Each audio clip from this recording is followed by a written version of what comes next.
Izinkan saya sebelumnya membacakan sedikit rundown kegiatan kita sore ini. Pertama pembukaan, kemudian doa bersama sekilas saja, kemudian sambutan Ketua KRP yaitu Mbak Yayu atau Ibu Sri Rahayu, kemudian langsung kepada tausiah dari yang akan disampaikan oleh Bapak Cahyo.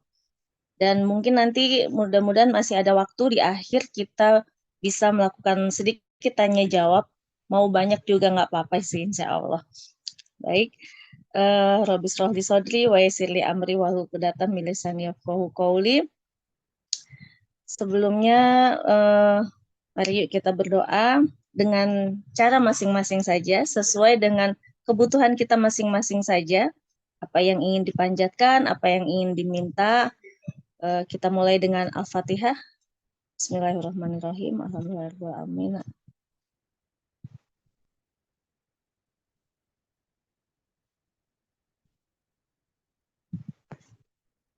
Amin, amin ya robbal alamin. Baik, tanpa berpanjang lebar, kita dengarkan sepatah dua patah kata terlebih dahulu dari Ketua KRP, yaitu Ibu Sri Rahayu, atau yang akrab kita panggil dengan Kak Yayu atau Mbak Yayu. Kepada beliau dipersilahkan. Baik, bismillahirrahmanirrahim. Assalamualaikum warahmatullahi wabarakatuh. Waalaikumsalam warahmatullahi wabarakatuh. Alhamdulillahirrahmanirrahim. Allah Subhanahu wa Ta'ala. Yang kami hormati, hari ini saya tadi sudah ada pesan dari Mbak Hani akan hadir di Ferry, namun beliau berhalangan hadir karena untuk acara offline. Jadi beliau salam untuk Bapak Ibu sekalian yang telah hadir pada acara Tausiah Ramadan ini. Yang kedua yang kami hormati Ibu Nana Makna Prastyo selaku pengawas dari komunitas rumah pencerah. Yang kami hormati Ibu Irma, ada juga tadi beberapa ibu yang lain, dan yang kami hormati pemateri kita yaitu Bapak Dr. Cahyo Suprayogo sekaligus beliau sebagai pemateri pada acara sore hari ini. Selamat sore. Dan kami juga yang kami hormati para pembicara, kemudian para bapak ibu yang telah hadir, sahabat keluarga besar komunitas pencerah yang telah meluangkan waktunya untuk bersama-sama mengikuti acara tausiah Ramadan pada sore hari ini dengan tema Ramadan kembali ke hati. Bapak Ibu sekalian, pertama marilah kita bersama-sama panjatkan puji syukur kehadirat Allah Subhanahu wa Ta'ala, di mana pada sore hari ini, di mana ini adalah 10 malam yang terakhir, insya Allah nanti malam kita akan bersama-sama mengikuti malam Lailatul Qadar, bertumbuh untuk meningkatkan iman dan takwa kita semuanya, mendekatkan diri bermuajah kepada Allah.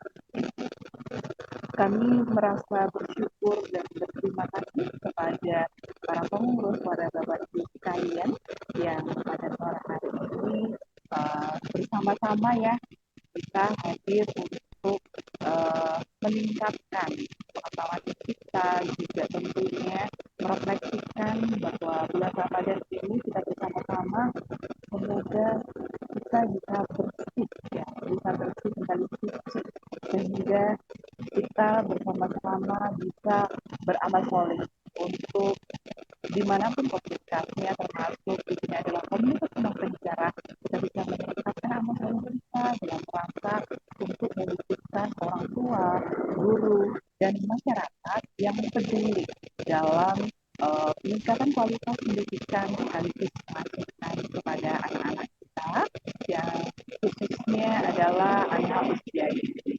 Tentunya tidak mudah ya bagi kita semuanya apabila kita melakukan sendiri, tetapi kita senang sekali kita telah melakukannya secara bersama-sama. Insya Allah amal soleh kita ini menjadi ladang pahala bagi kita semuanya. Sekian dari kami, dan kami berharap mari kita bersama-sama menyimaknya dengan baik. Semoga kita mendapatkan ilham ya, mendapatkan hal-hal baik yang nanti akan disampaikan disampaikan oleh Bapak Dr. Cahyo Suprayogo. Sekian dari kami, apabila kami selaku panitia ada kekurangan kesilapan dalam pelayanan pengadaan acara pada sore hari ini, kami mohon maaf yang sebesar-besarnya. Kita ucapkan terima kasih kepada seluruh pemateri dan panitia. Assalamualaikum warahmatullahi wabarakatuh. Waalaikumsalam warahmatullahi wabarakatuh.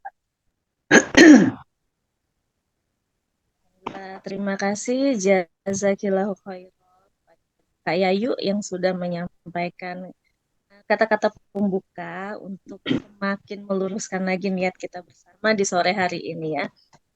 Sebelumnya mohon maaf, apakah suara saya terdengar cukup jelas? Ya, sekarang baru jelas. Iya, tadi kayaknya ketutupan jempol.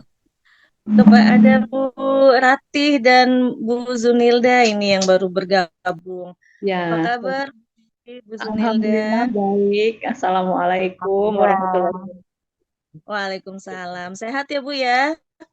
Alhamdulillah. Alhamdulillah. Sehat dan bahagia. Bu Yayu, Assalamualaikum. Alhamdulillah. Masih tetap fit semua ya di hari ke berapa? 20 puasa 21. ini. 21 ya, betul, 21 malam 10 malam terakhir. Aduh, ribet. Iya.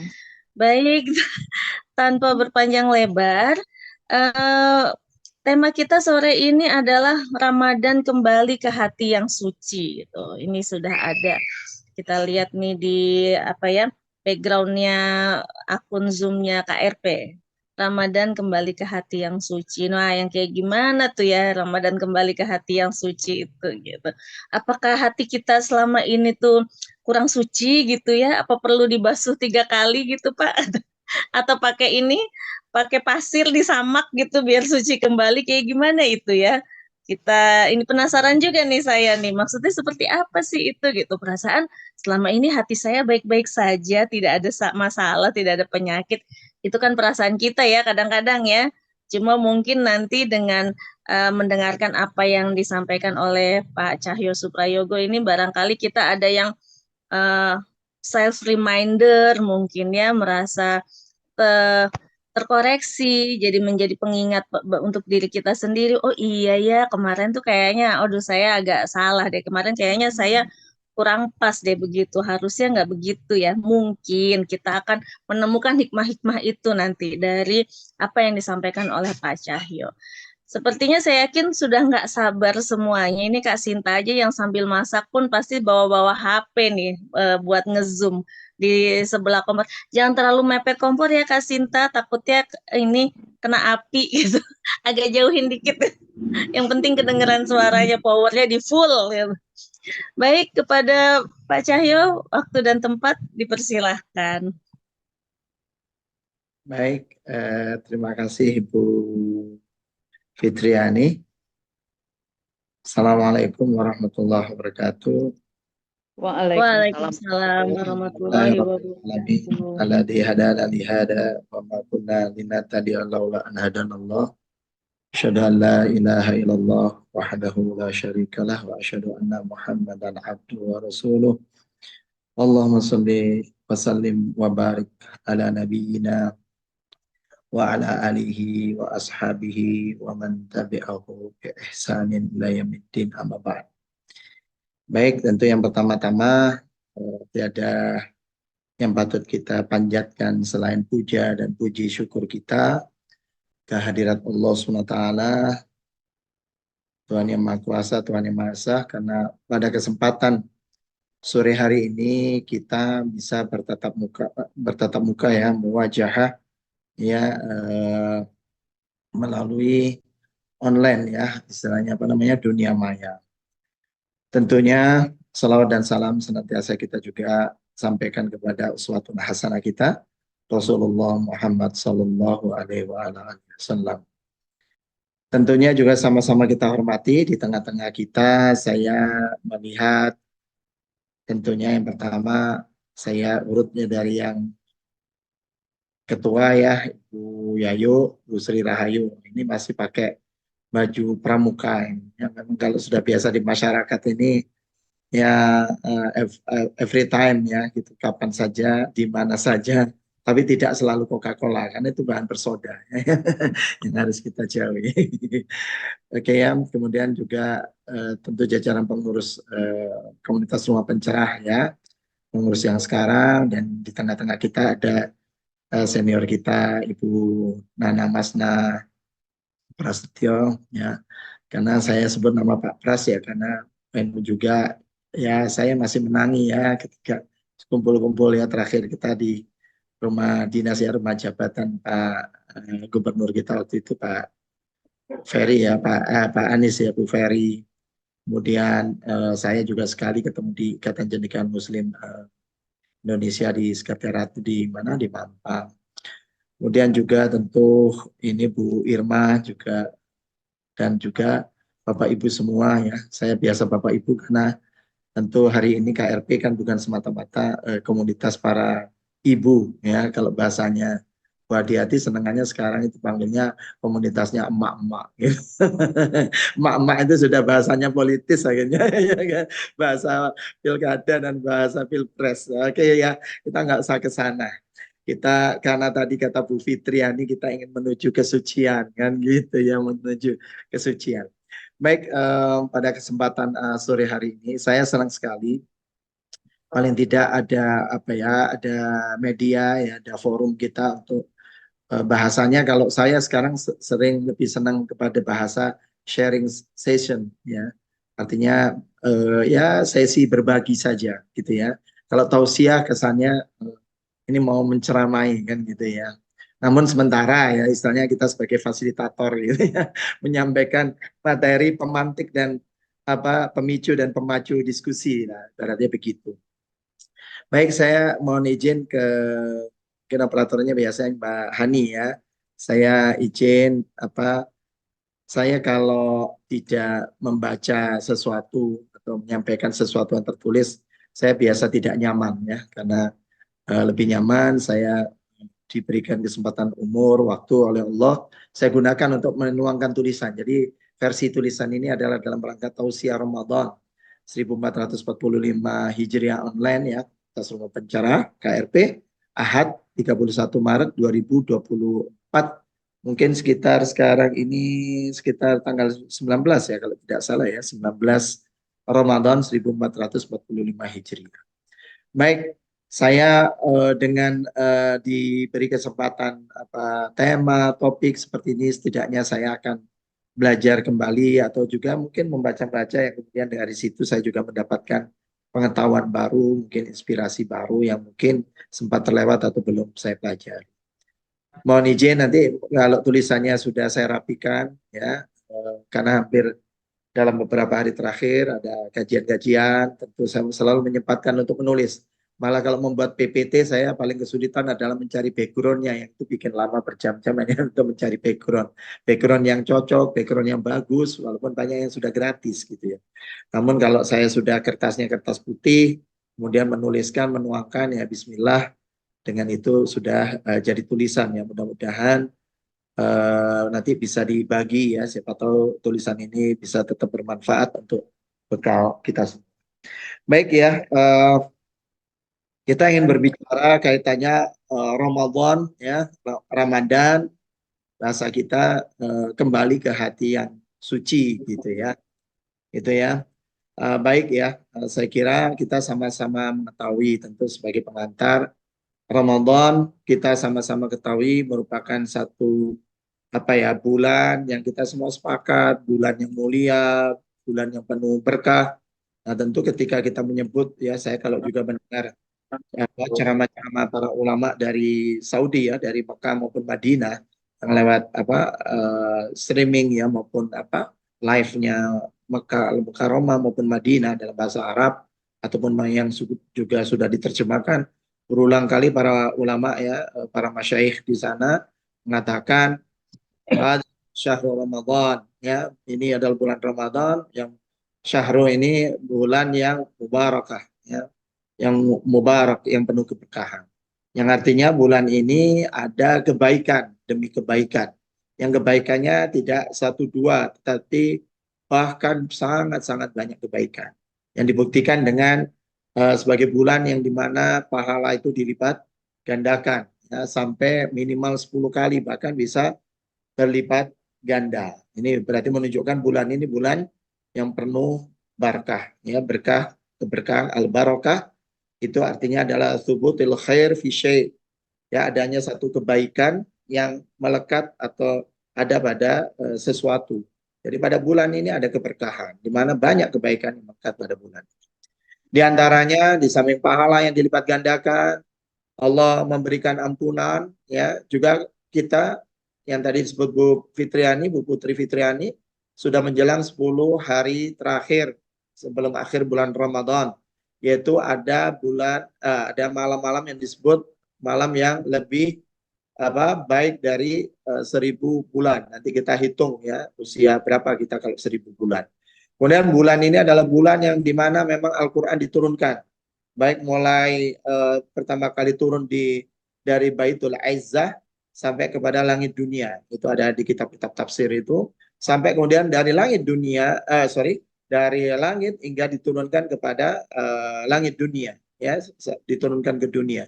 Yaitu yang disebut Syahrul Ramadan alladzi unzila fihi al-Qur'an hudan linnas wa bayyinatin minal huda wal furqan. Ya. Jadi ini penuh keberkahan. Dan saya kemudian setiap bulan Ramadan, bulan ini tahun ini agak terlewat. Saya biasanya juga menyebut sebagai bulan literasi. Karena suratul Alaq ayat 1 hingga 5, ayat yang pertama kali diturunkan, yang Quran turun di bulan Ramadan ini adalah ayat yang memerintahkan kepada Iqra, ya, dalam artian membaca, baik dalam artian secara tekstual maupun kontekstual, ya. Kalau di zaman itu kata Iqra ini memang belum ada medianya, alat bacanya atau bahan bacaan dalam bentuk apapun, maka ini pun juga bisa mencakup dalam artian secara kontekstual. Oke, ya. Ini dulu. Kemudian Ramadan, karena kita mau bicara tentang kesucian hati, maka kita tidak bisa mengelak bahwasanya Ramadan adalah syahrul at-tarbiyah, adalah bulan untuk kita pendidikan, bulan untuk melakukan pembinaan, ya, bahkan bulan untuk orang itu melakukan training, ya, melakukan pelatihan. Jadi ini bulan yang hebat ini kalau ada pelatihan 30 hari, semua buku-buku motivasi, buku-buku inspiratif mengatakan bahwasanya perubahan habit, perubahan kebiasaan itu adalah harus dijalani minimal 30 hari untuk betul-betul kita akan tegak itu yang namanya habit, perubahan kebiasaan itu pada diri seseorang. Nah, sama-sama kita ketahui, ya, dari surah Al-Baqarah yang kita semua mendengar. Saya yakin ibu-ibu juga sangat hafal, ya, karena ayat-ayat ini selalu diulang tiap tahun. Hampir semua mubaligh, penceramah menyatakan ya ayyuhalladzina amanu kutiba alaikumusiyam kama kutiba alal ladzina min qablikum la'allakum tattaqun. Jadi target, ya, ultimate goal, ya, tujuan yang puncak dari kita melakukan di antara macam-macam perintah dalam rangka ibadah kepada Allah yang namanya saum di bulan Ramadan, ya, pada akhirnya yang diinginkan adalah la'allah, di sini adalah harapan yang pasti bisa tercapai, ya, beda dengan at-tamanni, mengharap-harap sesuatu yang tidak mungkin tercapai. Seandainya saya membayangkan seandainya aku menjadi bulan, nah, itu kan hanya kiasan, hanya majasi, metafora. Tidak akan pernah saya akan menjadi bulan, kan begitu. Seandainya saja saya akan memeluk matahari atau saya akan menjadi matahari, maka itu hanya metafora. Itu at-tamanni. Nah, sedangkan kalau la'allakum betul-betul akan terrealisasi. Nah, sekarang kita ingin berangkat, ya, karena saya biasanya jam 8 sampai jam 10 malam kalau menyampaikan, ya, materi. Ya. Baik, di sini, ya. Intinya target pendidikan, target pembinaan yang ada di bulan Ramadan itu adalah takwa. Kemudian kalau kita mempelajari konsep takwa, karakteristik takwa, ciri-ciri takwa, bahkan kemudian parameter tolak ukur takwa, itu berterbaran di banyak ayat Al-Quran dan juga di hadis-hadis Nabi Muhammad SAW. Jadi kalau kita ingin tahu konsep, ciri-ciri, karakteristik, parameter tolak ukur yang namanya takwa, itu adalah luas sekali cakupannya. Ya. Jadi tentu tidak memungkinkan membahas seluruh ayat-ayat ini di dalam pada kesempatan kali ini yang maksimal kita 1 jaman. Ya. Itu pun kalau ditambah 1,5 jam nanti keburu takjil, kan gitu. Nah, sekarang saya ingin mulai dulu sebelum kita langsung kepada apa yang disebut kita berbicara kesucian jiwa. Ya, pada dasar landasan takwa itu sendiri adalah tentu adalah apa ibadah kepada Allah Subhanahu Wa Taala.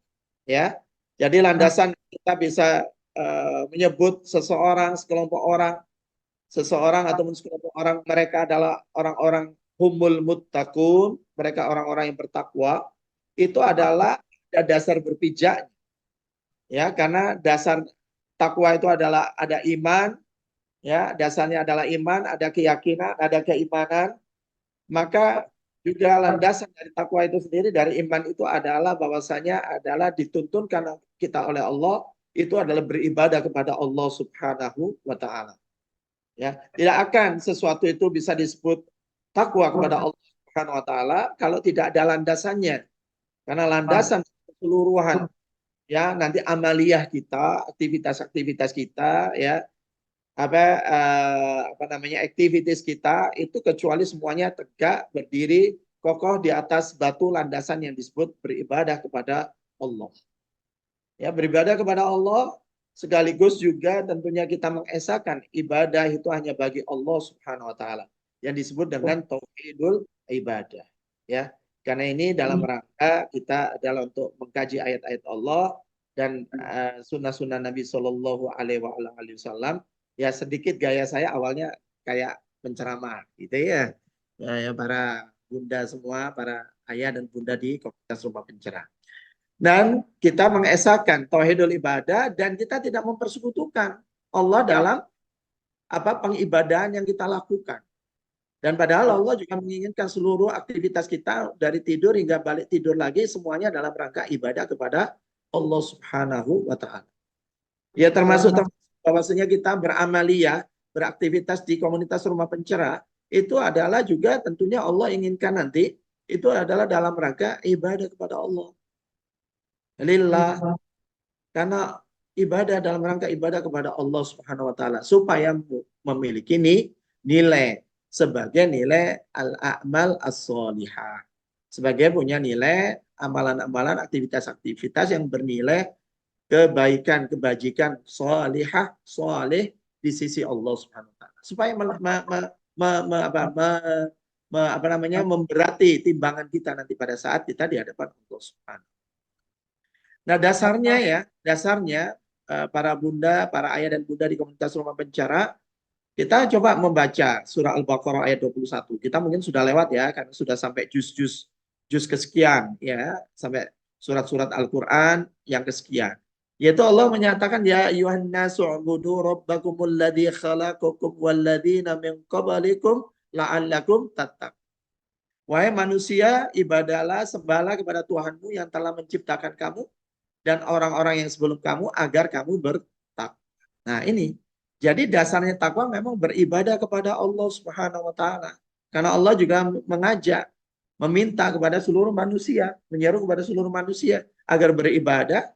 Ketika beribadah itu nanti akan meraih yang namanya takwa di sisi Allah Subhanahu wa taala. Sama sebagaimana kita melaksanakan saum di bulan Ramadan.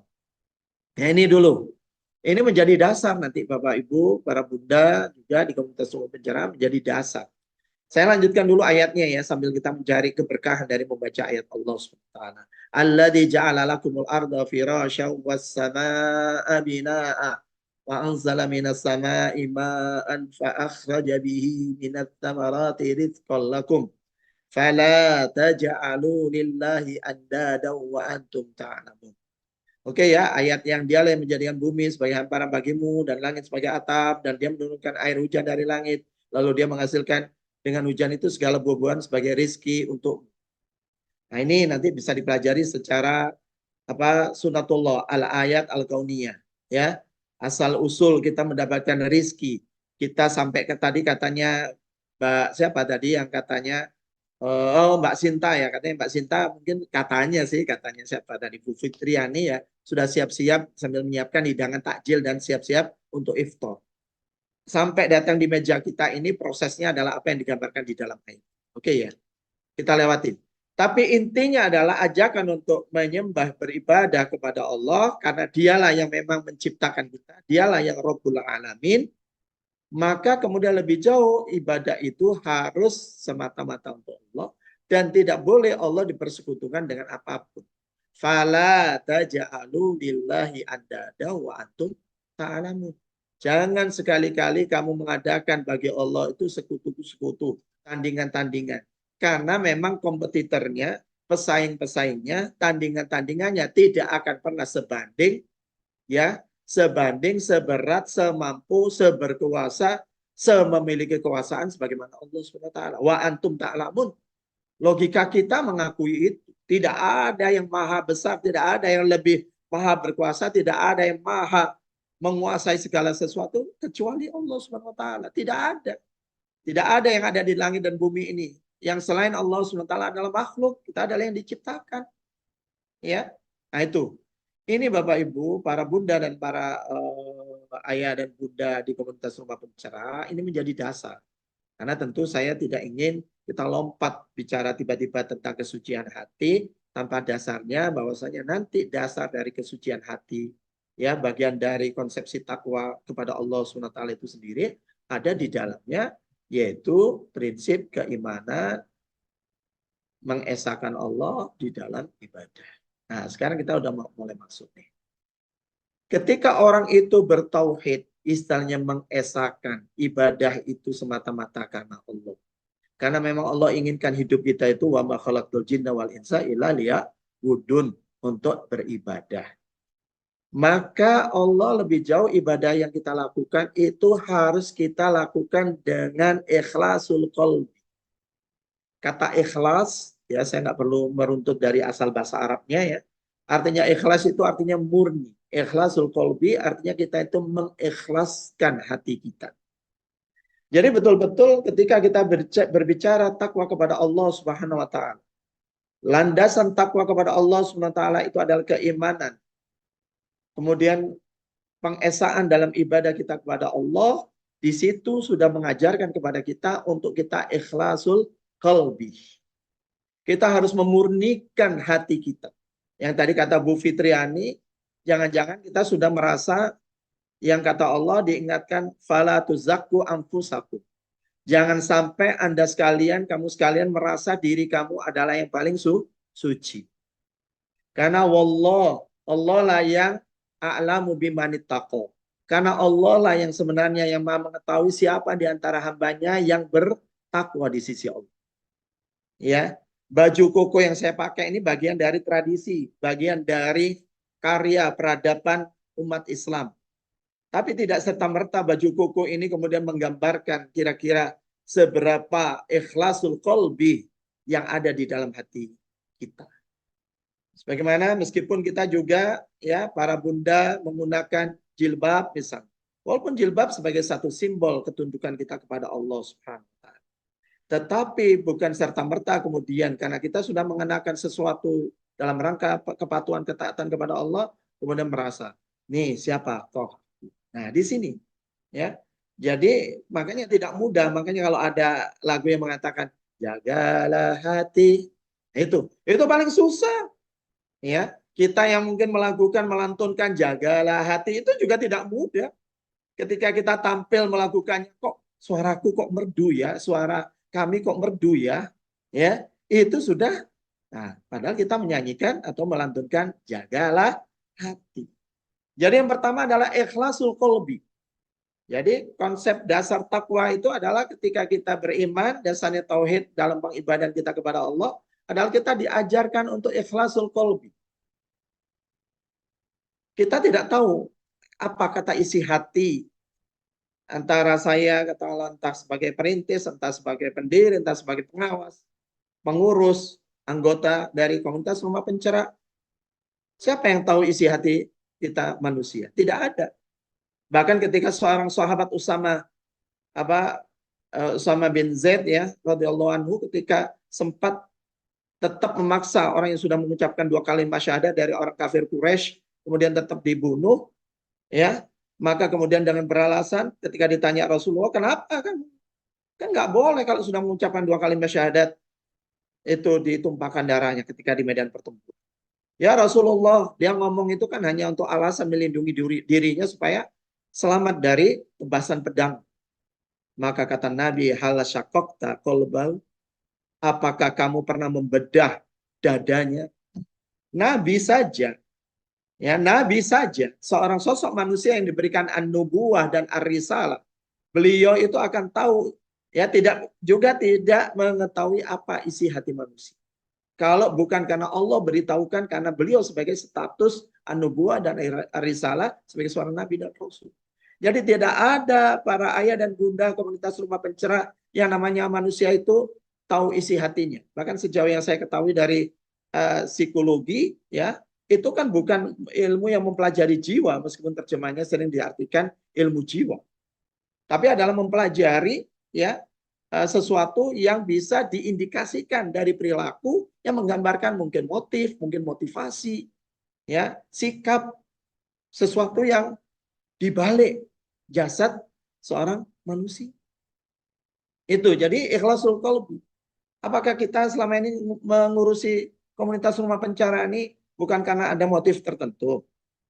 Kenapa kita masih kerasa nih di komunitas rumah pencerah? Nah, kalau kita sudah mau bicara yang pragmatis ya, tadi saya maunya bicara yang konseptual dulu, yang konsep dulu. Intinya adalah kita ikhlasul qalbi.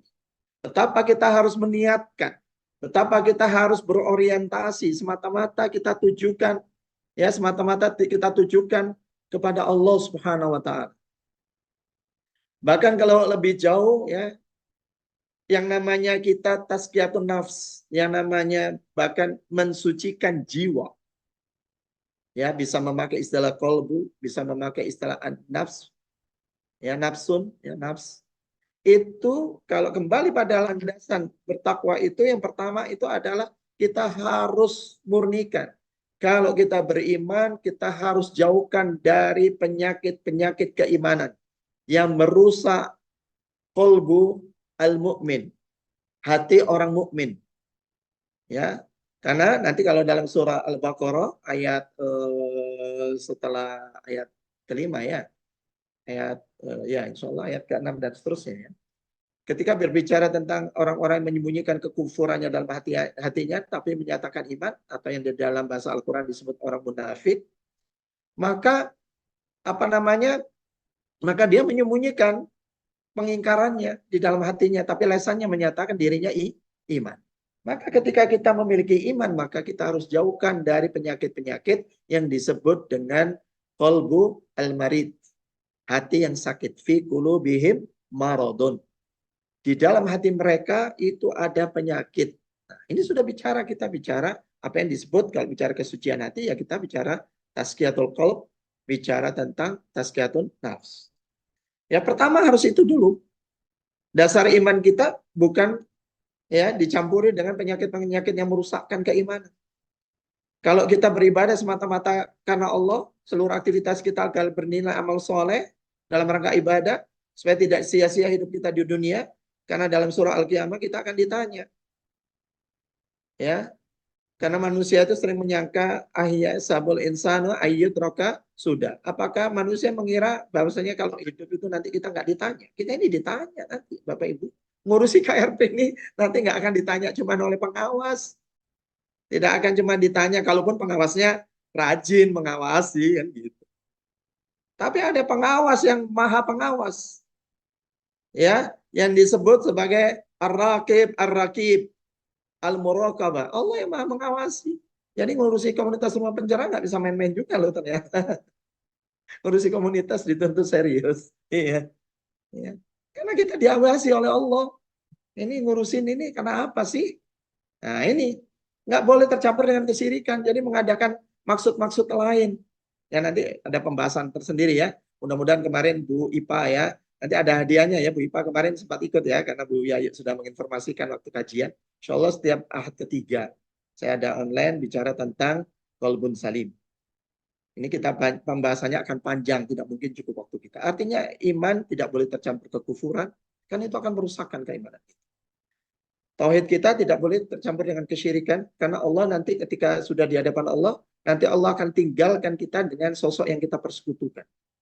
Ketika kita man amila amalan yang asyraka fihi ghairi, yang dia mempersekutukan aku dengan sesuatu apapun, maka taraktuhu wa syirkahu. Maka kata Allah dalam hadis qudsi, aku akan tinggalkan dia dan sosok yang dia persekutukan. Itu, ya. Jadi itu. Kemudian itu tadi nifak, kemunafikan. Ya, ini Bapak Ibu ya, ini karena namanya bab ngaji ya. Jadi bahasa-bahasanya seperti itu. Dan ini memang ada di kitab-kitab para ulama kita. Ya, di kitab-kitab para ulama kita di pondok-pondok di Al-Ma'ahid Al-Islamiyah, As-Salafiyah ada, yaitu iman hati yang selamat walaupun salim itu harus selamat dari kufur, syirik dan nifak. Nah, itu dulu. Itu tazkiyatun nafs, menjaga kesucian yang pertama. Walaupun nanti tema kita Ramadan ini kita berharap kesucian hati itu sebagai ultimate goal-nya, sebagai goal akhirnya, capaian kita. Tetapi untuk menuju ke sana ada proses. Ini nanti kesimpulannya di akhir, tazkiyatun nafs, kesucian jiwa itu bukan persoalan capaian atau target, hasil akhir. Bukan semata-mata itu, tetapi juga proses. Ya kan? Toh Ramadan kita kan bukan sekali tahun ini kita Ramadan. Tiap tahun kita Ramadan, tiap tahun kita Ramadan. Di training lagi, sama seperti para fasilitator di forum belajar dari rumah komunitas rumah pencerah. Kan selalu dicas lagi. Ramadan itu seperti itu. Oke ya? Nanti di situ. Kita kembali di sini. Jadi ini membutuhkan kajian yang lebih, membutuhkan pembahasan. Tapi sebagai satu dasar, kita harus mulai ikhlasul qalbi. Kita harus mulai sejak awal untuk mentazkiyatun nafs. Bahwasanya kita di KRP, Komunitas Rumah Pencerah, karena Allah melalui lisan Rasulnya mengatakan khairun nas man anfa'uhum linnas. Atas dasar motivasi itulah saya bergabung di Komunitas Rumah Pencerah. Atas dasar motivasi itulah karena kita bergabung di komunitas Pramuka, Bu Yayu ya. Kemudian juga mungkin teman-teman yang lain di komunitas ini dan itu saya di komunitas literasi yang bisa menjaga diri kita itu ya tadi kita ikhlasul kalau ikhlasun niat. Kenapa? Niat itu juga menentukan innamal a'malu bin niat. Kalau kita melakukan urusan-urusan dunia, pokoknya ngurusi komunitas begini-begitu, ruwet-ruwet, ribet-ribet. Tapi tidak menata niat, malah justru kita bisa jadi tidak mendapatkan pahala. Nah, di situ, ini penting. Dan juga kita perlu menata hati. Karena ngurusi komunitas, itu tidak mustahil namanya. Saya ngajar sosiologi pemerintahan, ya basis saya juga belajar sosiologi, sedang belajar sosiologi. Yang namanya interaksi sosial itu pasti ada sekali waktu gesekan, senggolan, ya. Bahkan tidak mustahil suatu saat pada tingkat tertentu ada konflik. Bagaimana kita tetap berdamai dengan konflik? Kan diajari begitu kan, berdamai dengan diri kita. Ya, nah itu tidak mudah juga. Nah di sini kalau kita ikhlasun niat, okelah dimaafkan daripada kita geger, komunitasnya bisa buyar kalau hanya semua ego dengan dirinya sendiri. Nah nanti pada ayat-ayat berikutnya. Ya, pada ayat-ayat berikutnya kita nanti akan bertanya tentang diri kita. Jadi kita menata dulu di awal. Ikhlasul qalb, ikhlasun niat, tatatan niat kita.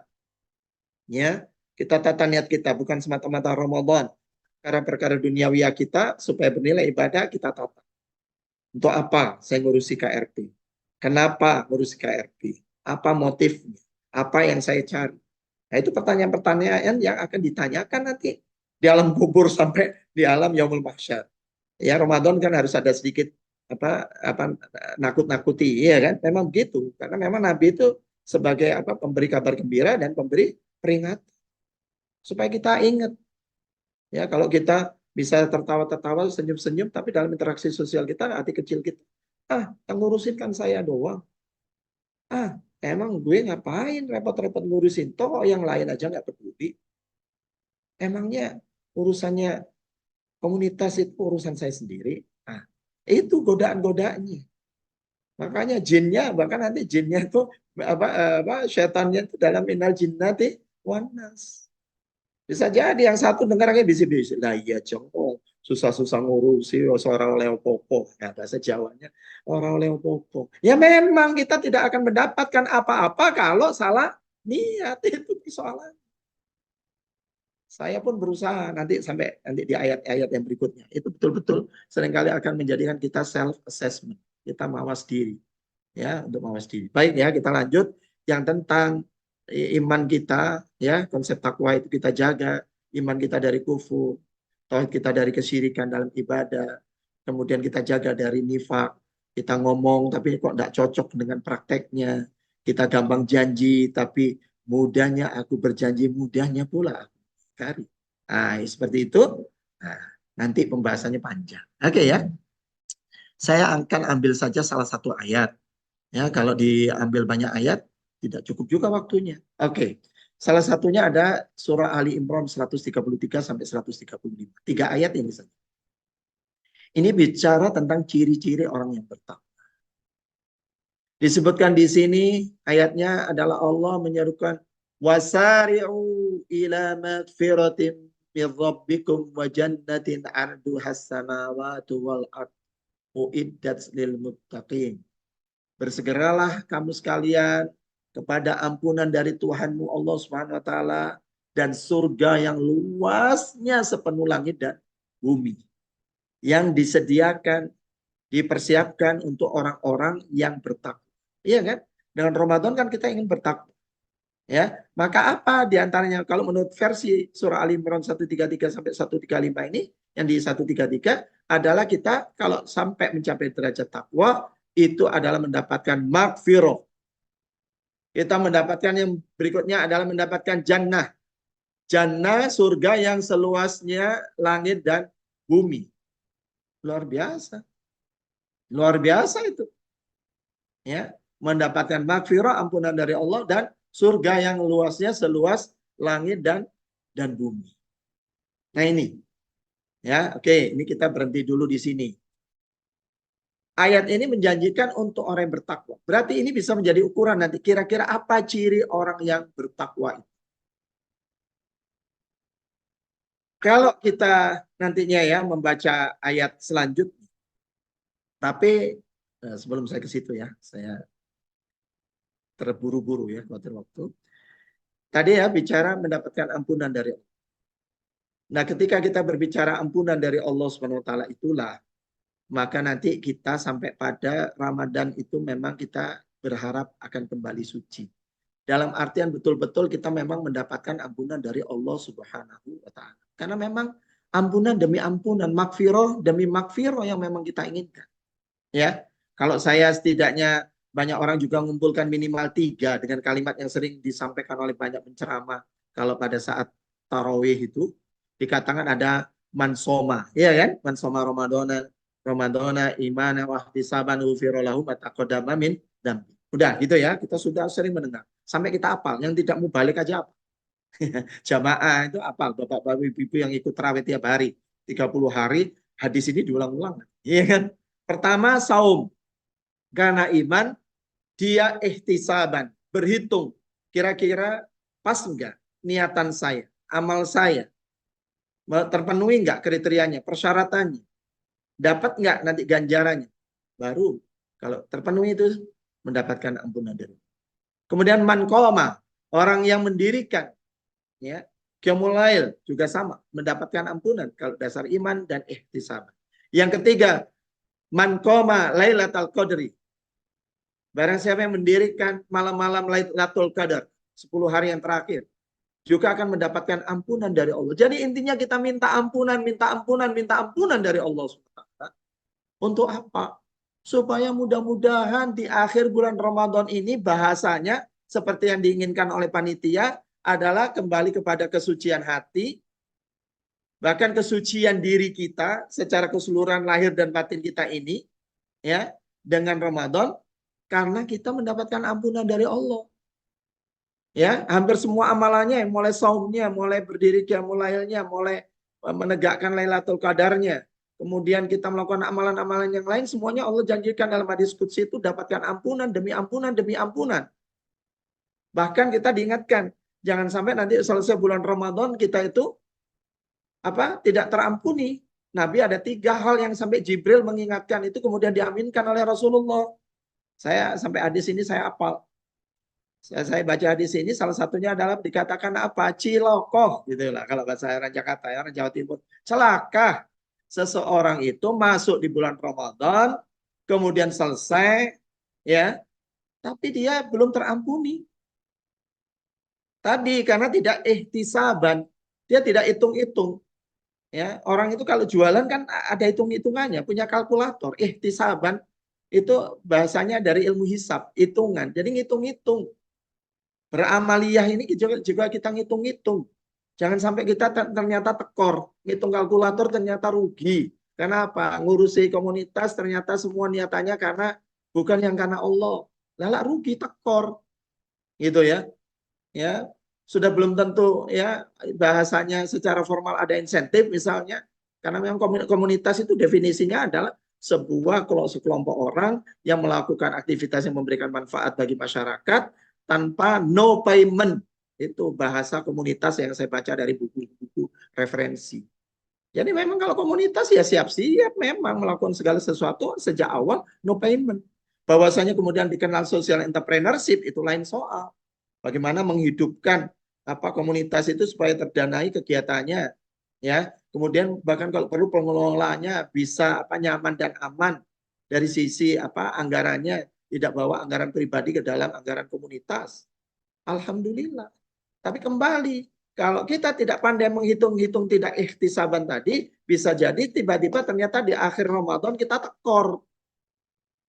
Lah kok ternyata banyak yang menjadikan saya ini tekor, rugi, malah tidak mendapatkan ampunan dari Allah SWT. Padahal Allah menyiapkan dirinya untuk memberikan ganjaran. Puasa itu untukku, kata Allah. Aku yang memberi ganjaran langsung. Dengan kata lain tidak cukup 10 kali lipat ataupun lebih. Bahkan Allah akan memberikan ganjaran yang sebesar dan seagung yang Allah inginkan dan kehendak. Itu luar biasanya. Sekali lagi ampunan dan ampunan.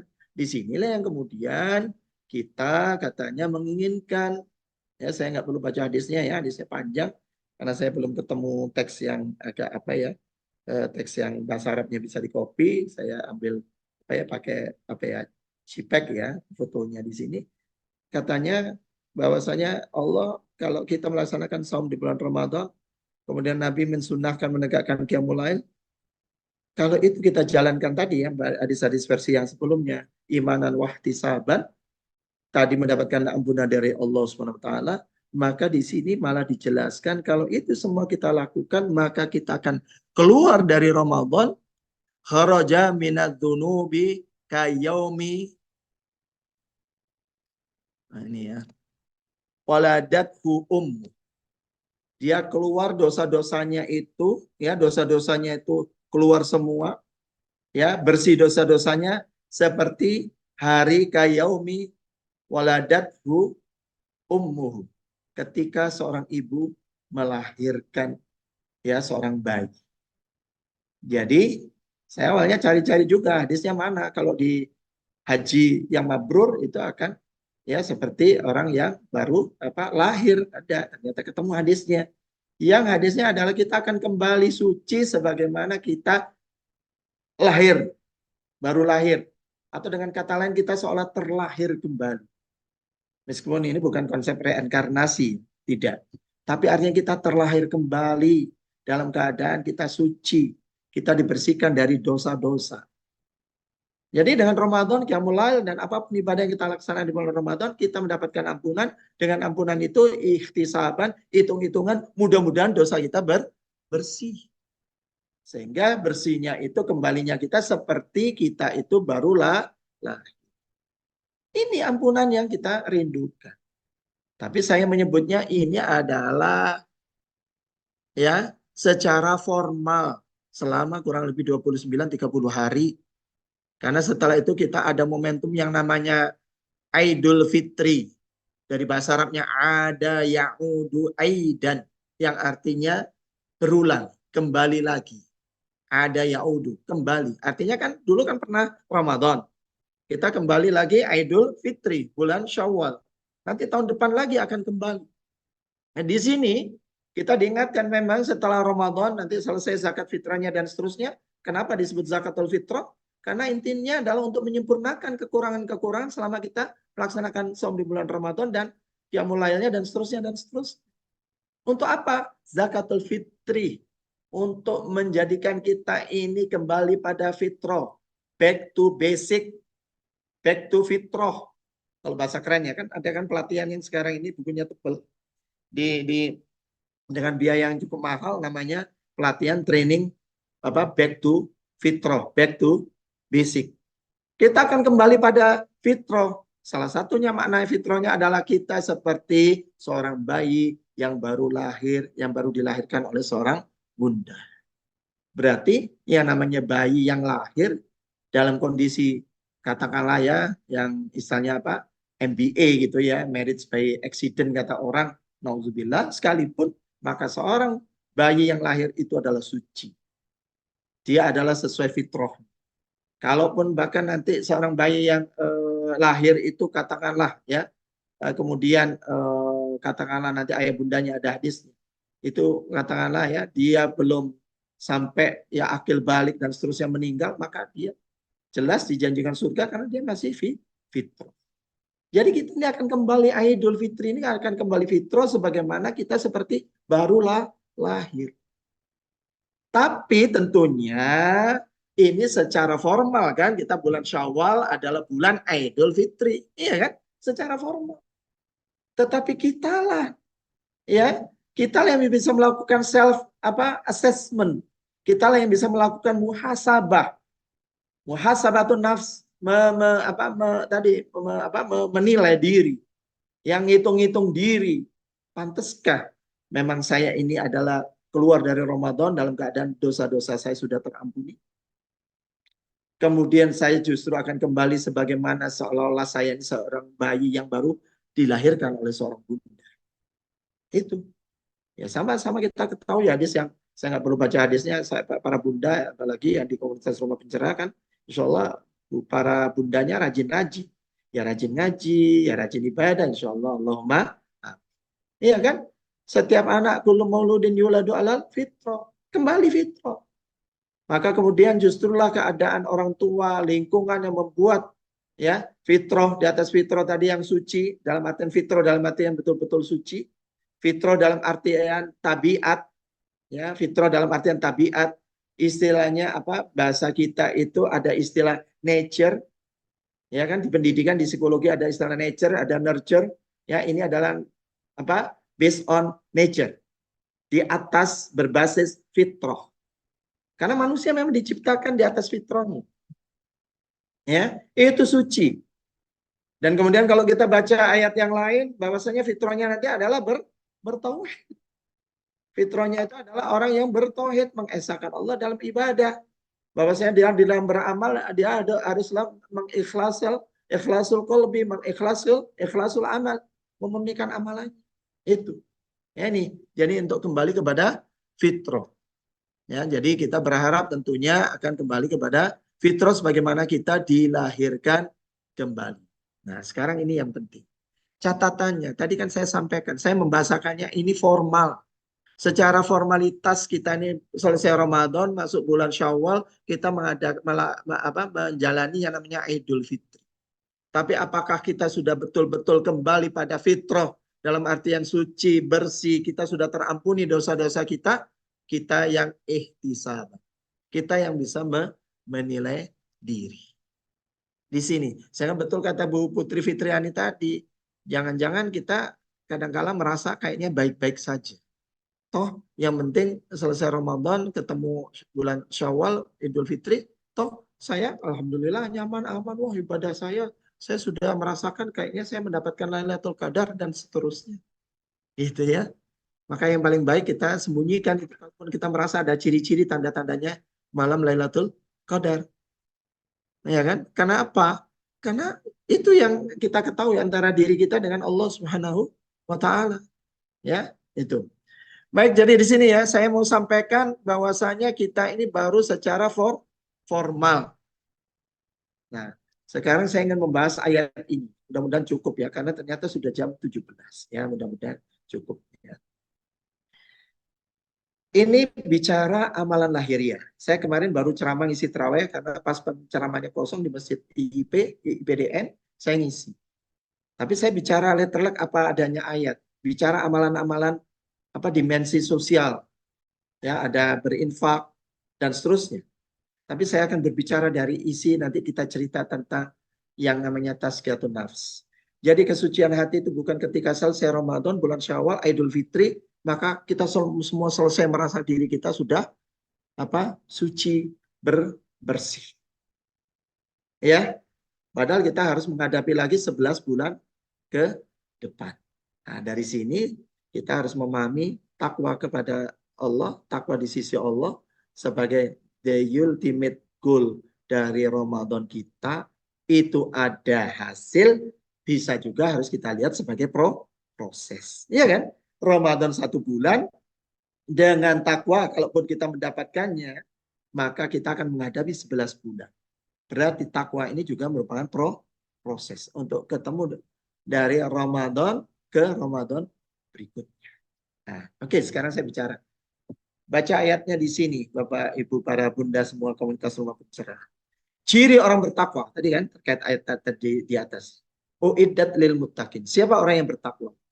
Alladzina yunfikuna fis sarra'i wad dharra'i wal kadhimina al ghaidh wal 'afina 'anil nas wallahu yuhibbul muhsinin.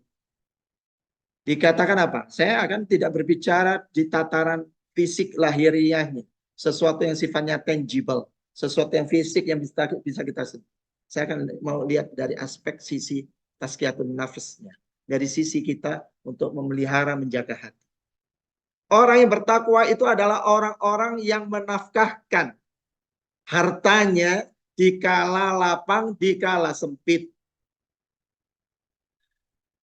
Orang kalau lapang tentu lebih mudah diharapkan bersedekah, ya kan, menyisihkan hartanya dibandingkan dalam keadaan sempit. Kan begitu ya, para ayah dan bunda di komunitas rumah pencerah, lebih mudah.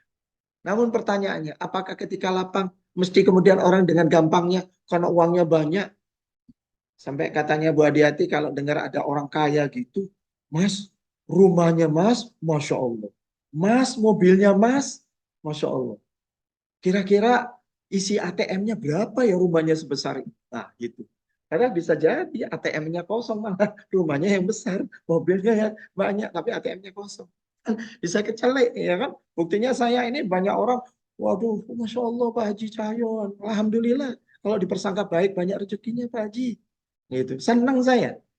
Saya nggak perlu ngomong sama komunitas rumah pencerah kan, isi ATM saya berapa. Gitu ya. Makanya saya nggak berani maju Pilpres 2024. Ya karena saya sudah lapor ke KPK, apa yang mau saya laporkan? Gitu. Ya, ya itu ya. Orang yang lapang lebih mudah rasanya untuk bersedekah, menyisihkan hartanya. Tapi faktanya, apakah orang yang lapang kemudian bersedekah berinfak? Belum tentu juga.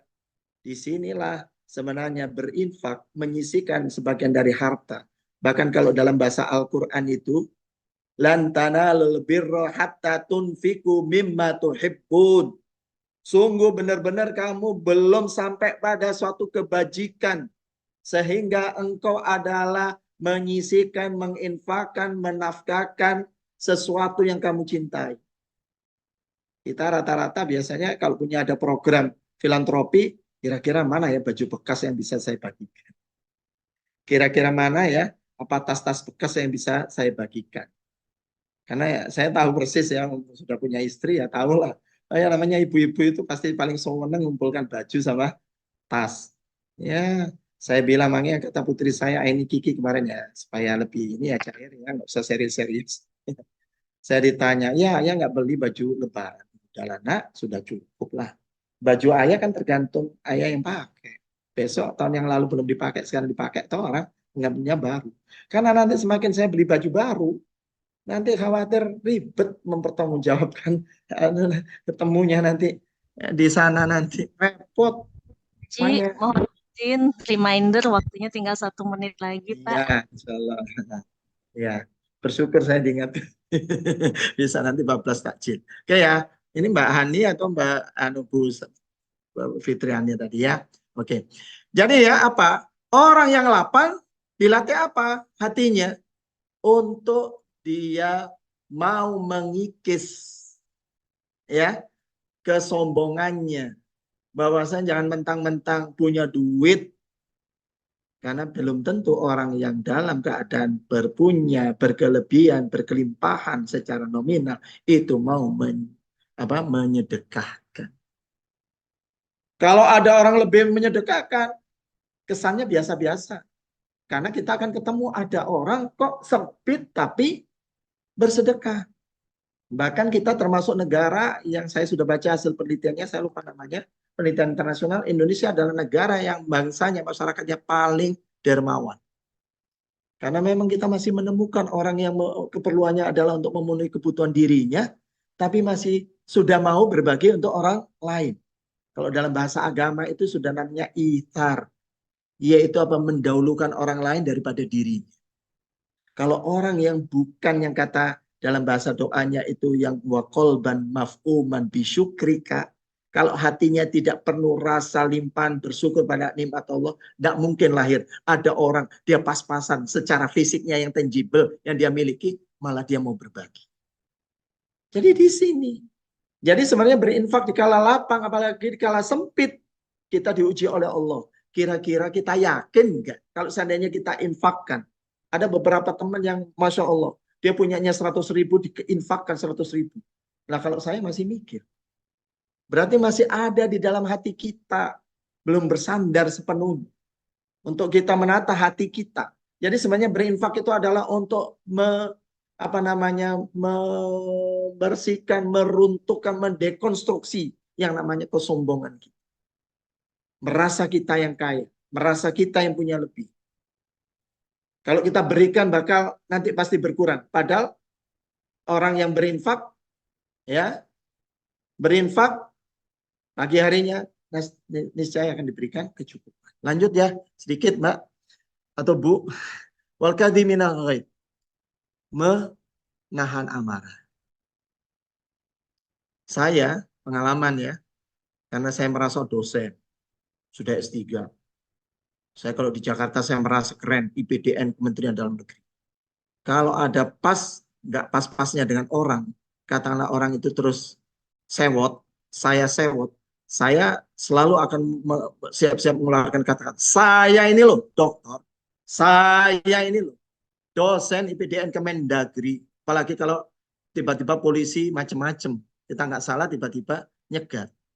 Bapak mau tahu nggak, menterinya Bapak itu atasan saya loh. Nah, itu mau keluar ucapan seperti itu.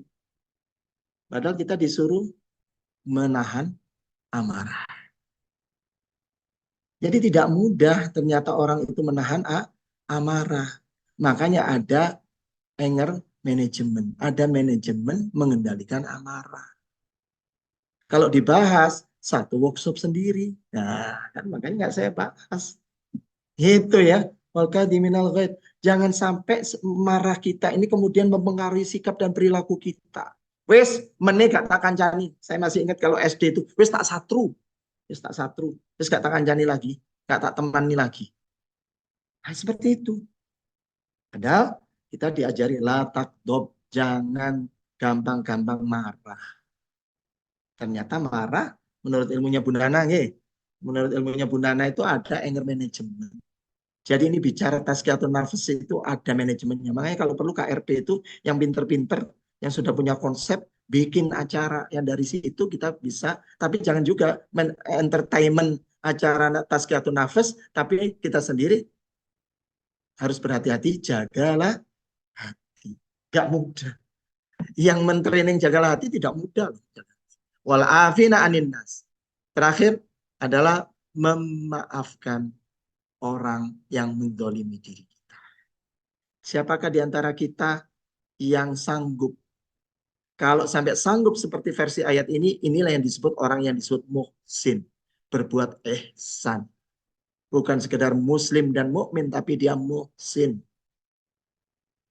Orang yang bertakwa, yang tinggi derajatnya karena dia berbuat baik. Bayangkan, pernah didolimi, pernah dihalangi dari bantuan ketika kita sangat membutuhkan bantuan, suatu saat orang itu datang minta bantuan kita. Apa yang kita jawab? Sorry to say ya, dulu kamu saya minta aja nggak kamu bantu. Iya Pak, iya. Nah ini menata sikap. Ternyata meminta maaf itu banyak orang mengatakan lebih mudah dari memberi maaf. Meskipun meminta maaf juga ada unsur gengsi. Kan gitu. Nah ini semua adalah bicara pentingnya tentang menjaga hati. Sehingga di akhir kesimpulan adalah bahwasanya menjaga hati menuju kesucian jiwa itu bukan semata-mata hasil akhir, bukan capaian, bukan target, tapi ini juga merupakan proses. Artinya setiap waktu kita akan menghadapi wal afina anin nas, kita akan menghadapi orang yang tiba-tiba tidak salah justru marah-marahin kita, maka di saat itulah bagaimana kita mampu mengendalikan diri. Itu ada latihannya, latihan tasfiyatus nafs. Saya kira demikian, kurang lebihnya kalau dilanjutkan nanti bablas sholat tarawih. Assalamualaikum warahmatullahi wabarakatuh. Kurang lebihnya mohon dimaklumi. Waalaikumsalam warahmatullahi wabarakatuh. Masya Allah, luar biasa sekali ya yang kita dapat hari ini dari Pak Cahyo. Semakin diingatkan lagi untuk kita menata hati ya. Gak cuma di bulan Ramadan, tapi seterusnya walaupun judulnya Ramadan kembali ke hati yang suci. Tapi hati yang lurus niatnya, tidak tercampuri niat lain-lain, itu harus 12 bulan, 11 bulan selain Ramadan juga tetap harus dijaga begitu ya Pak ya, supaya tidak sia-sia semua apa yang kita lakukan, apalagi dalam berkomunitas tadi diingatkan oleh Pak Cahyo. Udahlah ini kegiatan sosial, secara materi nggak ibaratnya ya nggak ada apa-apanya, tapi kalau udah kita capek terus nggak ada pahalanya juga karena kita niatnya melenceng, salah niat, wah Masya Allah. Itu ini banget ya, rugi 2 kali ya Pak Cahyo ya kalau kayak gitu. Baik, ini terima kasih banyak, jazakumullah khairan katsiran Pak Cahyo untuk remindernya juga. Teman-teman seperangan di KRP, yuk mari kita luruskan lagi niat kita di KRP, terutama juga di kegiatan-kegiatan yang lain, bahkan di dalam rumah ya Pak ya, seperti tadi Kak Sinta masak, mungkin niatnya juga ini ya, ini masaknya kan ibadah ya Pak ya, kalau diniati untuk ibadah kan jadi pahala. Jangan melenceng juga niatnya gitu. Kita reminder banget buat saya ya, terutama untuk hal sepele yang keseharian seperti masak, nyapu, bebersih rumah, itu kalau diniati karena Allah kan semua jadi ibadah begitu ya Pak ya. Kadang kita kan juga antara ayah dan bunda kan kadang-kadang hitung-hitungan juga kan. Nah itu dia, kemarin aku udah nyapu kok sekarang aku lagi gitu misalnya, yang sepele gitu. Padahal itu semua nilai ibadah walaupun nyapunya cuma 1 meter gitu kan. Makanya jadi, cari rumah yang besar supaya sekian meter gitu pahalanya. Iya, di rumah sendiri pun ladang ibadahnya banyak, timbang nyalain kompor aja itu udah ibadah, udah pahala kalau niatnya lurus gitu ya. Baik, terima kasih banyak semuanya. Alhamdulillah, jazakallahu khairan katsiran. Mungkin sebelum kita akhiri, kita foto bersama dulu ya untuk dokumentasi kegiatan kita. Boleh buka kameranya, teman-teman, kakak-kakak sekalian. Silakan, ayo. Sebentar ya. 1, 2, 3.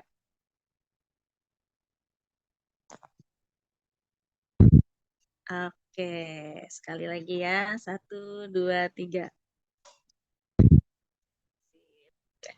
Baik, karena ini juga waktu sudah sore, mungkin ada teman-teman yang belum sempat mempersiapkan iftar untuk kita berbuka, untuk keluarganya berbuka. Terima kasih sekali lagi atas semua perhatiannya. Semoga menjadi berkah untuk kita semua di bulan yang suci ini, menjadi ladang pahala untuk kita semua, dan menjadi bekal penguat kita untuk meraih pahala-pahala selanjutnya setelah hari ini, di hari-hari berikutnya sampai 11 bulan ke depan hingga bertemu lagi Ramadan tahun depan. Wabillahi taufiq wal hidayah, mohon maaf apabila ada hal-hal yang kurang berkenan dari saya. Assalamualaikum warahmatullahi wabarakatuh. Waalaikumsalam.